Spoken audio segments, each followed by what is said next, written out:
I'm Shonali, the special educator for Kara for Kids, and today we have with us Dr. Ruchi, who's a child and adolescent psychiatrist. So she will take us through World Autism Day, the webinar today. Welcome, Dr. Ruchi, and over to you. Hello, friends.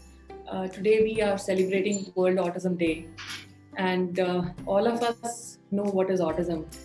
Always unique,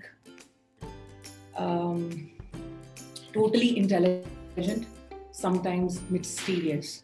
And I would like to dwell into this mystery today with all of you together and see how we can make this world a better place for neurotypicals and for neurodiverse.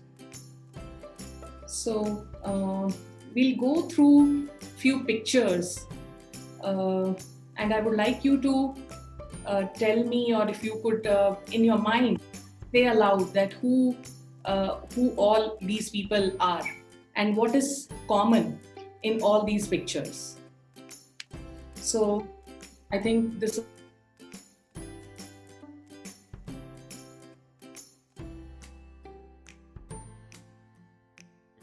and quantum mechanics. Then we have Mozart, famous musician and composer. Then we have Newton, who gave English our Newton laws, why the apple falls under the tree. And then we have Charles Darwin, who gave us the survival of the fittest theory. He was an English naturalist, geologist, and a biologist. Michelangelo, who was a sculptor, painter, architect, and he was a very well-known figure of high Renaissance period. We have Emily Dickinson, who was a poetess, not very well known during her lifetime, but now considered as the most important figures in American poetry. Tesla, and he is a Serbian American inventor, electrical engineer, mechanical engineer, and futurist. And he has come up with that latest car which runs on electricity. Bill Gates, who is a business magnate, software developer, investor, author, landowner, philanthropist. Marie Curie, she is one of the most acclaimed woman scientists, who was from Poland, and she is the only woman who got, or she is the only person who has got a Nobel Prize in two different streams, physics and chemistry, and she has done a lot of work on radioactivity. Lewis Carroll, he wrote children's fiction, and most importantly, like recently we saw that movie Alice in Wonderland, and wonderful imagery, wonderful imagination. Arthur Conan Doyle, everybody knows about Sherlock Holmes. He's a writer of Sherlock Holmes. Then we have Srinivas Ramanujan, our own Indian mathematician, whose work is still being tried to decipher and to be understood. And we have Picasso, who was a Spanish painter, sculptor, printmaker, ceramicist, and theater designer.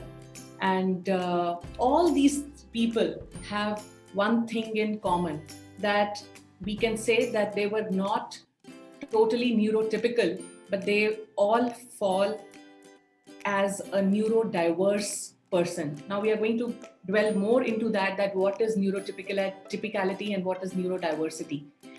We all know that human experience is a complex and a variable experience. It is unique. All of us are unique from inside and from outside. Our preferences, sensitivities, strengths, emotions, and cognitive process, they combine in ways that can never be replicated. At the same time, there are ways in which we are more or less similar.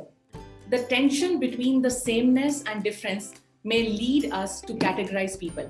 See, categorization is good in one way because it gives us insight to find out what that particular group comprises of. In other ways, categorizing people is harmful because what we do, we try to shut down their curiosity. We try to put them in some boxes which are already labeled. So that is the entire thing about this continuum, which we are going to understand today, neurotypicality and neurodiversity. Neurotypical people are what we are saying, they are typical in their development, intellect, and cognitive abilities. Neurodiverse people are people who are living with autism. Okay, now neurodiverse people, this word came into being to describe autism. It looks at autism not as a disorder that needs fixing, but as a human variant. It has got a unique characteristics of an individual, like how we have a different eye color. All of us have unique eye color, unique hair color, or we could be right-handed or left-handed. In the same way, being an autistic is to have a different characteristic. It is a way to recognize the rich differences, abilities, and strengths individuals with autism have.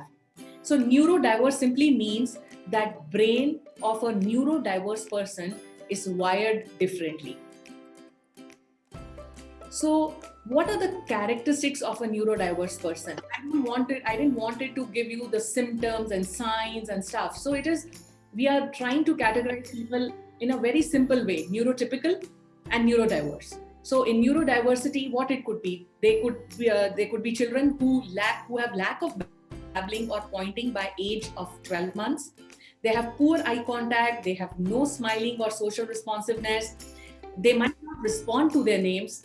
They don't have single words by age of 16 months. They could be very fixated to a certain object or a certain subject. They have low social interaction, inability to initiate or hold conversation. They have lack of social play. They have repetitive language, also called as echolalia, or they could be intensely focused interest in a particular thing, or it could be a particular toy, or it could be a particular subject. And they are fixated to certain routines and rituals. So what are the characteristics of a neurotypical person? They don't have problem interacting with peers and having conversations. They don't have any noticeable speech delays at children. They don't have any sensory issues like difficulty with loud noises or bright lights or with crowds. And they have flexibility, or they are able to change and adapt quickly. So these are the few things which a neurotypical brain or the wiring gives us. And the previous list is about the neurodiverse people. So now we see, this is a famous Indian subcontinent parable in which 6 blind men are trying to figure out and describe what an elephant is. For some people, for the blind man who is only looking at the ear of the elephant says it's like a fan. The one who touches the spear, his tooth, they say that it is a spear. The people who look at his trunk, the elephant's trunk, they find it similar to a snake. So forth and so on. Like, different people have been able, all these are blind people able to make out of the most of this elephant, but actually nobody is able to see and understand it as the true elephant. So that is what is happening to autism or neurodiverse people. So autism is an umbrella term which we are using for neurodevelopmental disorders. It affects both neurology and our development. It is a heterogeneous order. That means it is not a homogeneous disorder. It is a heterogeneous, different disorders. And the subtypes, there can range from genius level, which are usually called as high functioning, to low functioning individuals with mental retardation. So we know that as the neurology of these people are different, or you can say the wiring in their brain is different, they experience the world differently all their lives. Okay, they have their own strengths, they have concentration issues, they have passion for special interest, they have attention to detail and insight into patterns. But they have their own set of challenges like social skills, communication, sensory problems, and trouble changing routines. So in reality, many of the biggest challenges of the autistic people, they don't come from their neurology. It actually comes from the society, which treats them differently. People stare at them, they try to infantilize them, shame them, discriminate them, demean them, bullying, all these things, what society gives out to an individual who is neurodiverse, the problem lies there. And today, on this World Autism Day, and for this particular awareness, we want to bring down that stigma to as much as possible. So now, what is this neurodiverse wiring? We say that all of us have chips in our brain, like how a computer has got different chips, or our smartphone has got chips. Similarly, our brain also has got chips. And because of that wiring, we are all different. We could be visual thinkers, like people who think in pictures. We could be verbal specialists, that is, they are good at talking and writing. Or they could be pattern thinkers, that is, they excel in math and music. They find a pattern in everything they do. So what are visual thinkers? They think in pictures and see things in their mind or physically in order to process information. They may have photographic memory, or the biggest example is Temple Grandin here. So there, you might have come across people who say that when I'm writing my exam, I can see the page in which this all information is written, and I just need to copy it down in my paper. That means that this particular child could be a visual thinker. Now, what is a verbal or a logical thinker? They have an affinity for words, literature, and speech. They make lists and they memorize mundane things like train timetables, or even dictionary they could learn from the first page to the last page. They have huge memory for verbal facts on all kinds of things. They have their areas of interest are history, geography, weather, sports statistics. They are adept at learning foreign languages, but they are poor at drawing and other visual skills because their brain is wired for verbal and logical processing. The third type is the pattern thinkers. They excel in maths and music. They have a tendency to find meaningful patterns in both meaningful and meaningless data. Mathematicians have studied patterns in music. They find out what is the geometry which describe chords, rhythms, scales, and octave shifts. Composers work towards pattern that is musically or mathematically sound. Chess masters, they are also good at recognizing patterns. Pattern thinkers have difficulty in reading and writing composition. So there are the three basic types of wiring which we can see in neurodiverse or even in neurotypical people. The other ways we can think is bottom-up thinking, analytical thinking, lateral thinking, or associative thinking. Now, what is bottom-up thinking? They take the bottom-up approach. That is, they build up stuff from down to upwards. So if we look at neurotypicals, they put concept before the detail.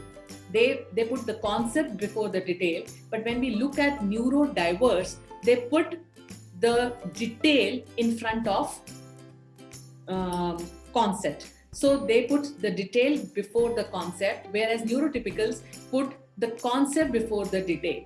So this is how they go. They need to take different ideas and process it in their brains and then come to a particular solution. That is why people who have bottom-up thinking, they can be actually giving us novel ideas, or they can also be called as out-of-box thinkers because their brain is less constrained and they can come out with novel ideas and find innovative solutions. Now, what are associative thinkers. The people who are neurodiverse, they have associative way of thinking, whereas people who are neurotypical, they have linear way of thinking. So associative thinkers, they connect one thought to another thought like a web connects various things together. So associative learning is seen in people who come on the spectrum of neurodiversity. What are analytical thinkers or lateral thinkers? They are, again, neurodiverse individuals. They tend to reason in a more logically consistent manner than the neurotypicals, and they also tend to become excellent problem solvers. So what does this entire thing means? This entire thing means that there are different kinds of minds with different kinds of wiring, but they all should work together. And all these different minds complement one another. Collaboration of different kinds of thinkers is what the world needs today. We can make a product that is greater than the sum of its parts because we are wired differently, and we can all associate that learning and process it and come up with a solution or some innovative way of thinking which can actually find a solution to a lot of problems. So when we are talking about autism itself has a huge continuum. That is, if we look at speech, there could be an autistic child or a child on autism spectrum who could be non-verbal, or there could be a child who has typical speech.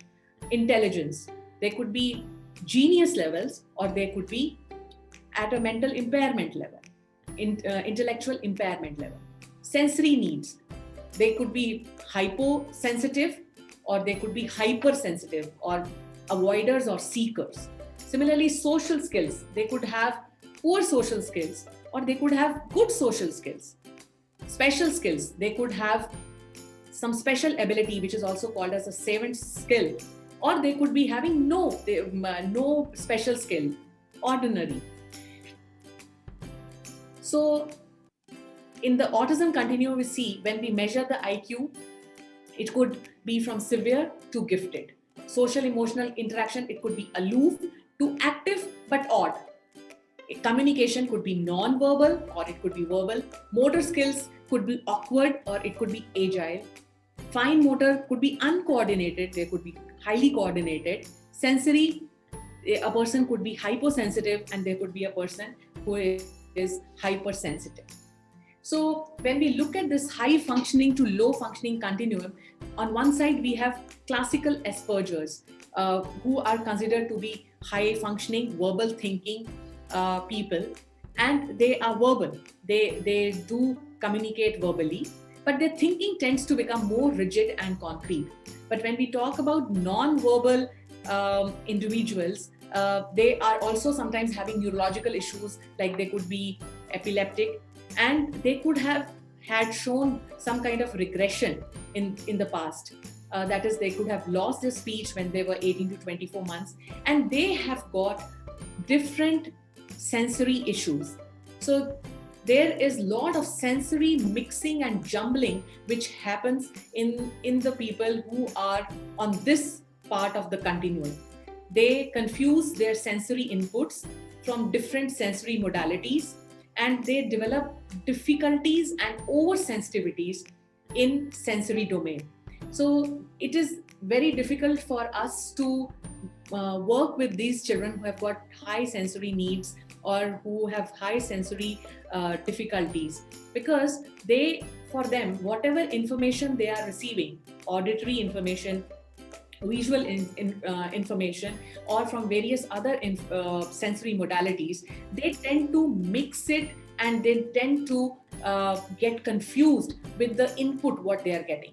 So this is a very unique thing about it. Is possible that the children whom we are considering as on this part of the continuum, that is non-verbal, regressive, epileptic continuum, they could be actually having a good amount of IQ, or they could be actually not be intellectually impaired, but they are not able to modulate the sensory input, what they are getting, and that is why they are not able to process it, and they are not able to respond back in a proper way, or in a way which neurotypicals are able to understand.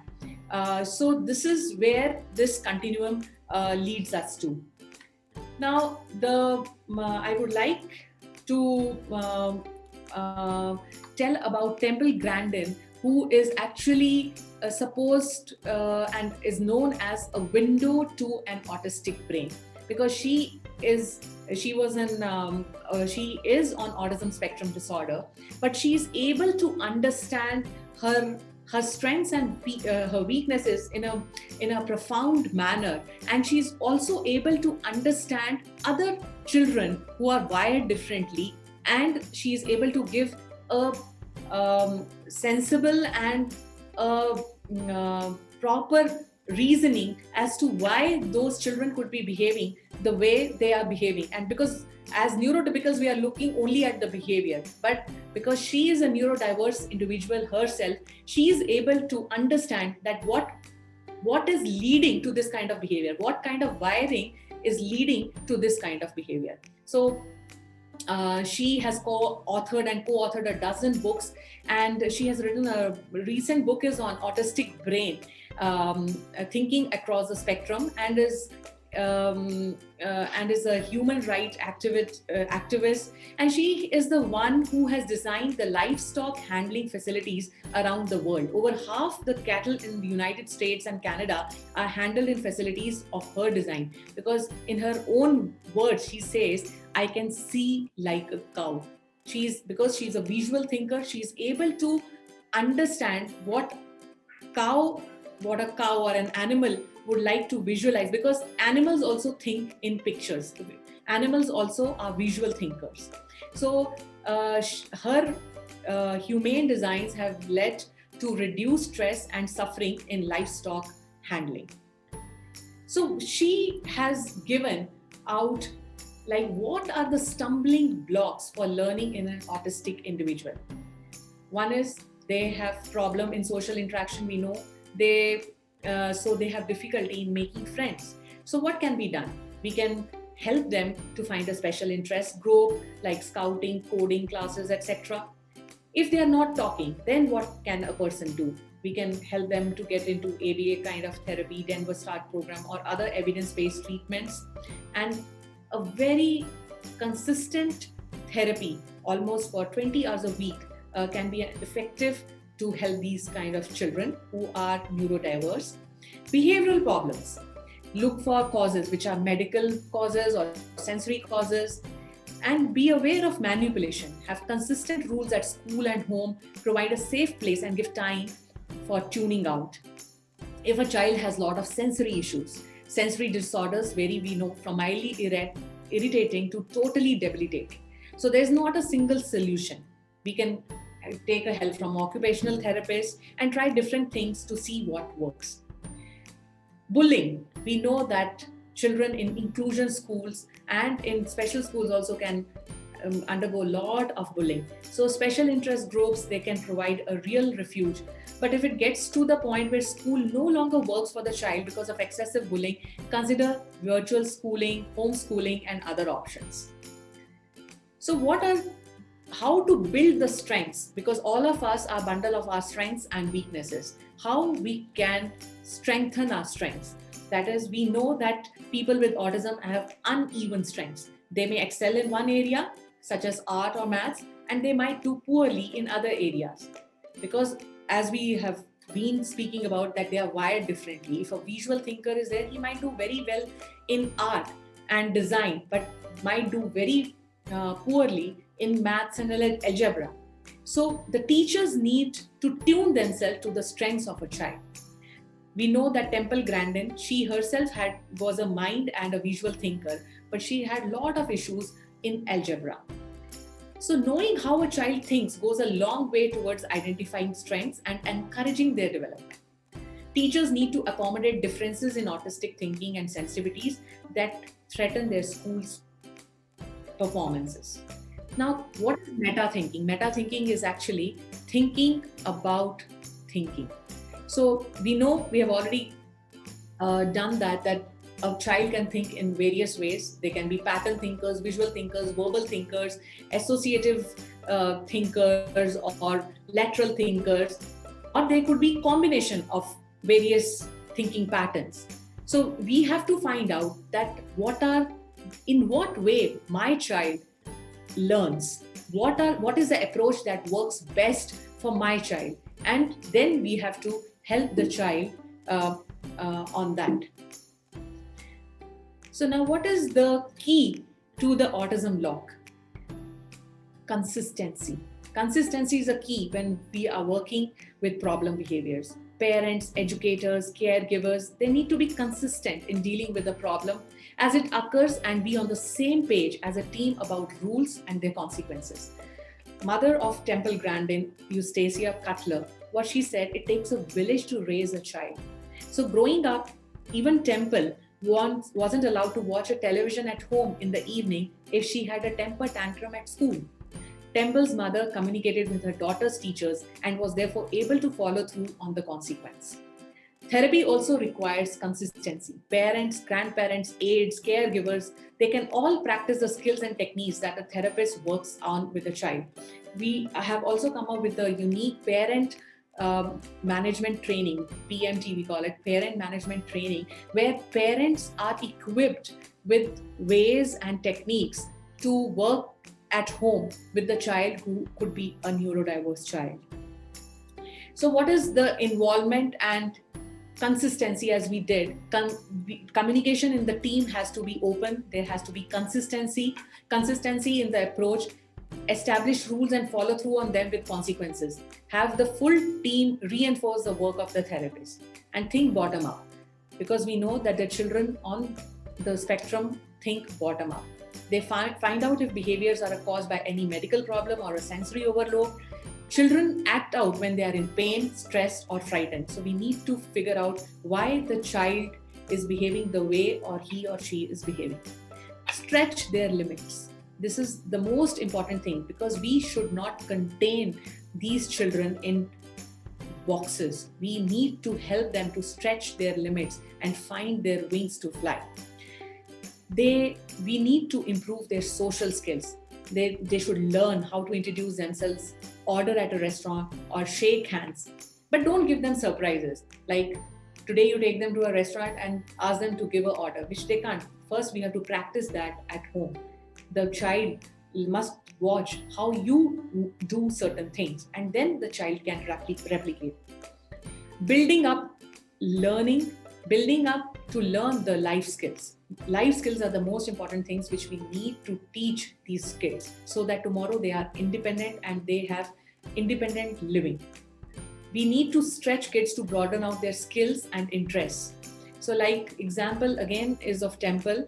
When she was a child, she loved drawing horse heads, but her mother encouraged her to draw the whole horse and to show where the horses live. So she took her to a ranch and showed how the horses, what are their behaviors, how and what they do.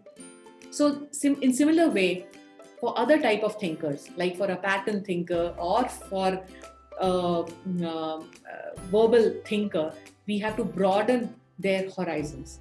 A child who likes airplanes, for example, or you can read books about aviation or create math problems about flying. There are many ways you can stretch and push children while still tapping into their interests.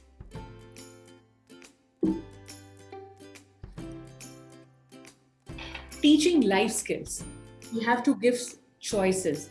So like again, example of Temple, she was given a choice that she has to go to her aunt's house. So she said that she doesn't want to go and she would prefer to stay at home. But what her mother told her, see, not going is not a choice there. Either you can go for 15 days or you go for 1 month. So that is the choices between only going for 15 days and going for 1 month. But not going was not a choice. So in similar way, for our children also, we have to give similar choices. That is, okay, you have to attend the school or you have to attend the class, but you can decide whether you want to attend the English class first or you want to attend the math class first. Teaching social skills. Have the child practice shaking hands, greeting people, introducing himself or herself. Teaching life skills. Give the child responsibilities and make sure he or she practices things like ordering food, buying groceries, so that tomorrow they are self-independent and they are able to survive all by themselves. Getting a real world experience, because we cannot protect them all the time. We have to make them independent and we want them to get a real world experience. Work skills, which are critically important. Start early with job skills. Kids as young as middle school can start by doing things like setting up chair for meetings, walking dogs, and doing chores. Older teens can work on building or maintaining websites or work in retail shop or on a farm to get job skills. Find hand-on classes like cooking, sewing, wood shop, or welding. Find classes in your community where hands-on skills and problem solving can be learned. Work skills are critically important. So they have to be learned to, they have to have a job skill. Kids, we know that can be given different kind of work. So we have to become more creative. We have to use all our networks and we have to find real work. Like if we try to fool a child who is a neurodiverse child that, okay, you do something repetitive, that frustrates them, that brings about a lot of boredom to whatever they are doing. So they are not going to like it. So we must try to make things interesting for the child who is a neurodiverse child. So what is our role in this continuum? Okay, we know that autism is not like other diagnoses. It's not like tuberculosis. It is not precise. It's behavioral profile that covers a wide spectrum. On one end of the spectrum, we have geniuses like Albert Einstein or Steve Jobs, who simply may be perceived as quirky. They say there's a fine line between eccentricity and genius. So they might be considered as a little eccentric. But on the other end, a child may be very disabled. We know that. These children may have intellectual impairment, have epilepsy, or be unable to tolerate many environments and have poor or no language skills. Let us not focus on the label of autism. Focus on the specific problem or problems that a child has. Now, let us go through a video that will show us what sensory overload is all about.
Seven, 8, 9.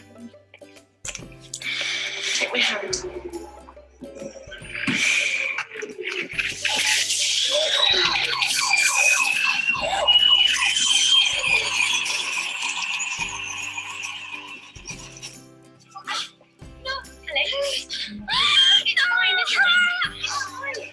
I'm not naughty. I'm autistic. And I just get too much information. I don't know if most of y'all got anxious watching that video. It definitely does get children with autism very anxious. Uh, if y'all have any questions for Dr. Ruchi, we're open to have Q&A now.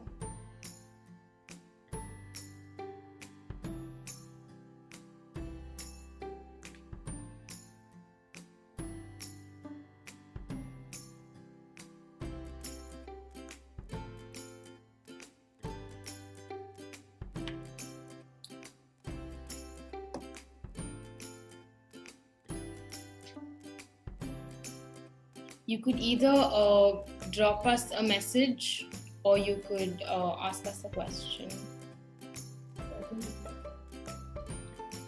So I have definitely we really do talk about intellectual impairment, and sometimes being a clinical person, we do use sometimes terms like mental retardation.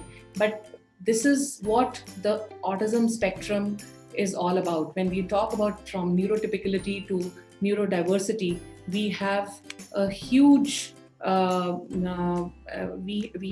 have a huge kind of a continuum there, where we could have children who are adults or teenagers who are geniuses or with high IQ, or who are doing well on IQ scales, and there could be children who are not doing so well on the IQ scale and who are considered as mentally retarded, or they could be considered as having an IQ impairment, because as I told you that they are having a huge kind of sensory issues, and there is a lot of mixing and confusion which is taking place in their sensory modalities. So that is the reason they are not able to tell, or they are not able to learn the way we would like them to learn, because they have got a sensory issue. And that is why most of the studies have been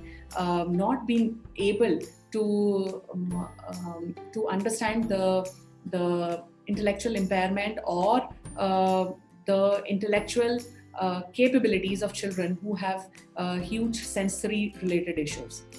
And bottom up thinking, like if supposingly this is an example, because as I am myself not a neurodiverse person, I would say that my thinking has been linear thinking. That is, supposingly somebody asked me what is a butterfly, and I would say, okay, butterfly is an insect, and maybe a picture of butterfly or maybe a spelling of butterfly would come in my head, and I would be thinking about a butterfly, and maybe I would describe the butterfly that it is maybe from class Insecta, and it has got wings and it has got some fine powdery substance on the wings, something like that.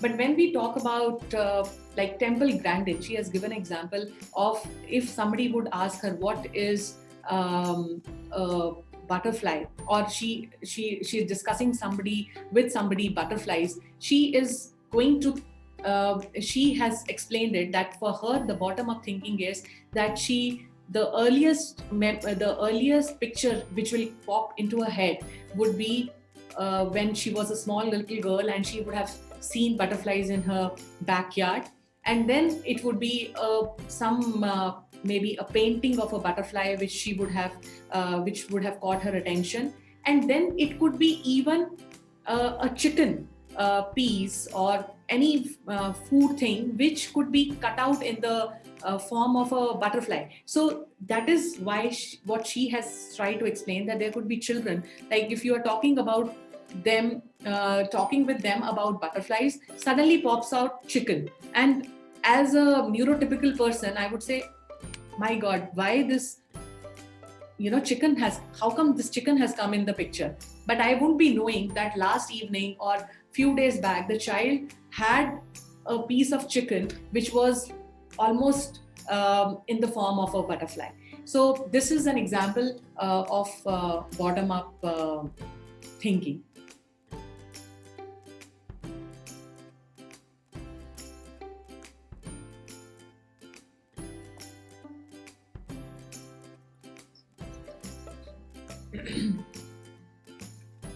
So autism can be diagnosed right now. We have the test from almost 2.5 years. By if the child has not been speaking by 16, like one words by 16 months, or by two-word sentences by 2.5 years, we can go for a diagnosis. There are various ways. There are various interviews, and there is no blood test or any kind of a neuroimaging is not like your MRI scan or CT scan is not going to help us to diagnose autism, but we can diagnose autism by certain parental interviews and charting out the developmental profile of the child. So as early as 2.5 years, we can say that the child has some kind of autistic traits, or could be having some autism related wiring issues.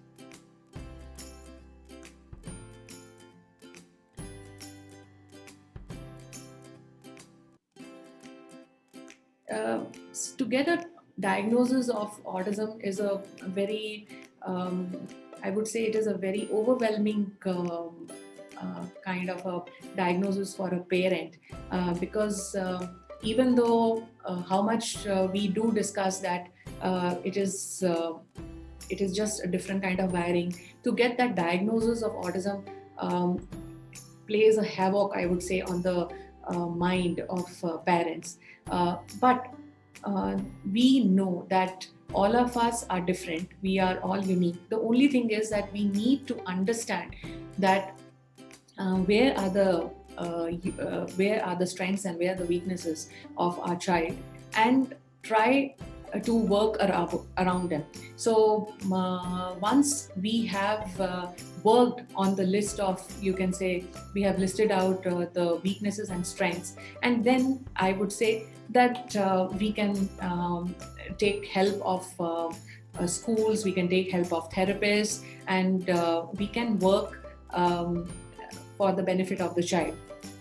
There are a lot of, I would say that there are a lot of improvements which have happened, which have taken place in past few years in the field of autism, and lot of interventions. And earlier we start, the more better result we are going to get. So early intervention and special education and occupational therapy, speech therapy have all proven methods. But it is something like it is not that this we are doing speech therapy, we are doing occupational therapy, but how many years we are supposed to do it. It is like if I am a diabetic, I need to take my medication throughout, and nobody is going to ask me that till what age I'm going to have my medication for say diabetes. Similarly, children who are on the spectrum need these interventions throughout their lives. An autistic child will become an autistic teenager and will become an autistic adult.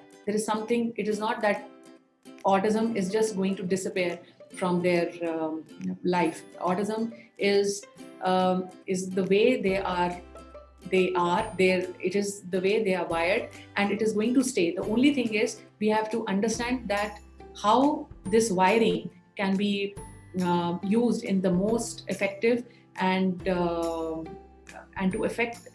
strengthen that wiring for the optimal life skills and job skills.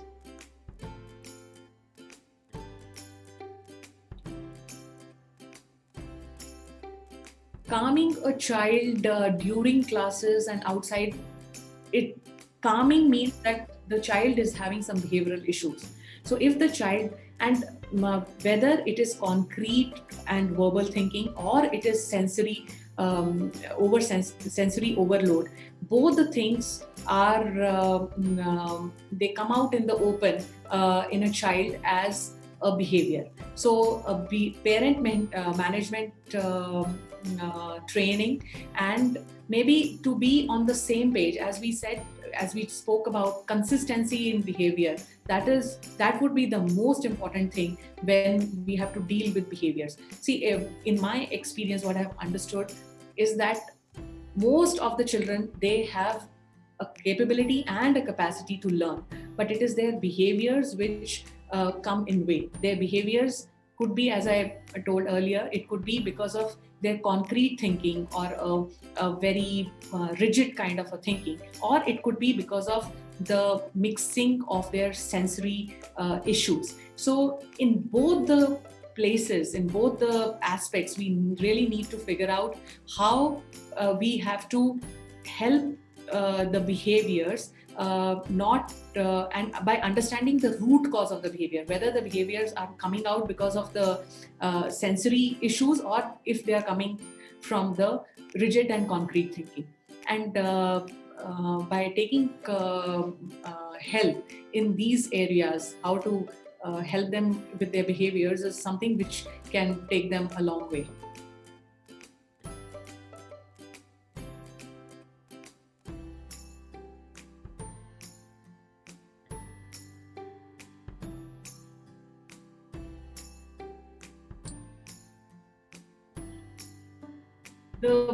There are a lot of reasons which were earlier implicated, like vaccinations and environmental pollutants, which were considered to be important because of for the rise of autism, the rate of autism. But I would also say that now the diagnosis has become more.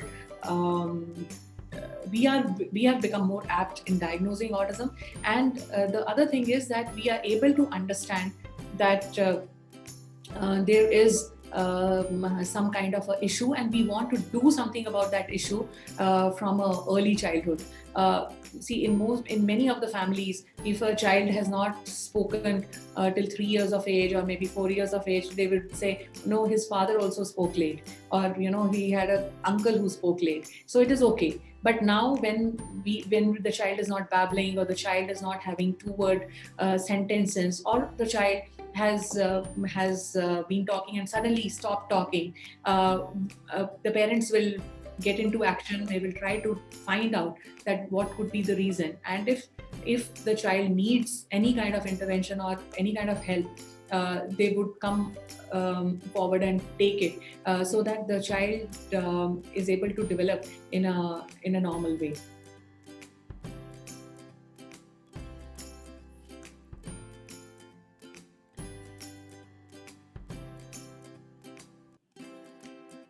See, when we look at a child's development, even normal kids could be lining up, say, their toys. Like many boys would line up their cars in a single line. But we have to see that if it is exaggerated kind of that particular behavior, or if the child is lacking imaginative play in other areas also, then we have to be sort of become aware and understand that there could be some kind of issues. It is a cluster of problems. We can't say that one single thing. Like even if the child is having only speech related issue, then it is not that the child falls into the category of autism spectrum, because we need to have it in 3 different areas: sensory and communication, and also repetitive acts and movements.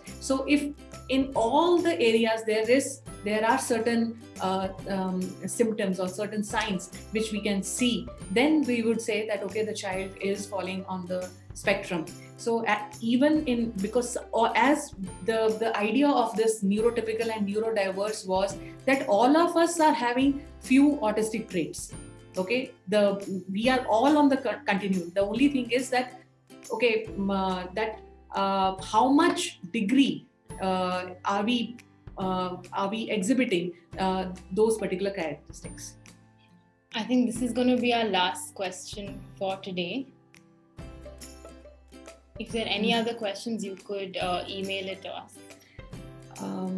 See, dietary and lifestyle changes, as we know that the symbol of autism itself is a jigsaw puzzle with different colors. Lifestyle, diet, everything is, you can say, one piece of that jigsaw puzzle. But by only having a dietary change or a lifestyle change is not going to make any significant difference in the child. But many things, like if a child is undergoing early intervention and along with that they are restricting certain kind of diets or giving certain kind of supplements, so as a whole this thing will be, it is like again all of these things are complementary, and they are individually they might not be as effective, but if done in conjunction with each other, they will have a profound effect on the child. This is what I've seen in my clinical practice also. We would also be sharing one ebook which is called as a parent manual for autism, in which many of the myths are busted about autism and what should be done, how should be done. It has been given in a chapter format manner, and parents can actually receive a lot of information from that particular book, which we'll be sharing after this webinar. Thank you so much, Doctor. I think that was very insightful, and I hope people make the society more inclusive and open for children, be open to children with autism and their difficulties. Thank you so much. Thank you so much for having me here. Thanks for your kind attention. Thank you, everybody.